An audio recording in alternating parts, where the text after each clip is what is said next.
Personal issue নিয়ে আমি কথা বলছি, ও তো আমাকে মানহানি করতেছে, ও আর ওর ম্যানেজার আমাকে মানহানি করতেছে। মানে আমি নষ্ট মেয়ে, আমি যে যে জায়গায় কাজ করছি ওই জায়গায় ওরা যাক, প্রশাসন নিয়ে যাক, যে কোনো নিয়ে যাক, যে বলুক যে আমি নষ্ট মেয়ে নাকি আমি খারাপ মেয়ে নাকি, ওটা যাচ্ছে। সেই ক্ষেত্রে আপনিও হচ্ছে যে একজন বাংলাদেশের নাগরিক, আপনারও একটা সম্মান আছে, সেই জায়গা থেকে পরিমণি এবং ম্যানেজারের নামে আপনি সাইবার নিরাপত্তা মামলায় আইনি মামলা করবেন কিনা এটা জানতে চাচ্ছি। আচ্ছা, আপনি যে বলছেন পরিবহনে একটু শেখ সাদি আপনাকে বিভিন্নভাবে হেয় করছে। ওর নেশাগ্রস্ত অবস্থায় আমাকে মারধর করছে। ওর সিসি ফুটেজ দেখলে যে বলতে পারবে যে ওর বাসায় কে আসে না আসে, সেটা সিসি ফুটেজ দেখেই প্রশাসন বের করবে। এবং আপনি তো এই বাসায় ছিলেন, আপনি কি দেখেছেন যে কেউ আসতো বা কাউকে নিয়ে নেশা করেছে এরকম কিছু? হ্যাঁ, এরকম তো হচ্ছে। নাম বলবেন নাকি? আচ্ছা, মারধর করেছে, ঠিক আছে।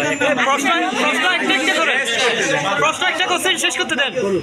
যেটা বলছিলাম, যদি কারো নাম বলতে এখানে কারা আসা যাওয়া হয়তো কিছু নাই, নাম মতো হয়ে গেছে। ভয় পাওয়ার কিছু নাই, সত্যি বল, আমি তো সত্যি কথা বলছি, আমি এখানে মিথ্যা কথা বলছি। আপনি শেখ সাদিকে কেন বারবার লুকাচ্ছেন? শেখ সাদিকে আপনাকে টাকা পয়সা হাত করতে শেখ সাদি হাত করছি না, আপনি বারবার শেখ সাদিকে বের করে দিচ্ছেন। শেখ সাদি আপনাকে নিয়ে গণমাধ্যমে অনেক বাজে মন্তব্য করছে, আপনি শেখ সাদিকে কেন কেটে যাচ্ছেন? আপনি শেখ সাদির নাম বলছেন, এর জন্য বিভিন্ন সাংবাদিকরা মামলা খাইছে। সাংবাদিকরা মামলা খাইছে, আমি তো বলতে আছি যে শেখ সাদি আসছে গেছে, আমি দেখছি, বলছি, সত্যি কথা বলছি। এখন উনি বলতেছে যে মিথ্যা কথা, তাহলে এখন সিসি ফুটেজ দেখুক না, সিসি ফুটেজ দেখে প্রশাসন বের করে। পরিমণির সাথে শেখ সাদির কোনো সম্পর্ক আছে কিনা আপনি জানেন কি এই বিষয়ে? পরিমণির সাথে শেখ সাদির কোনো সম্পর্ক আছে কিনা এই বিষয়ে জানেন কিনা আপনারা?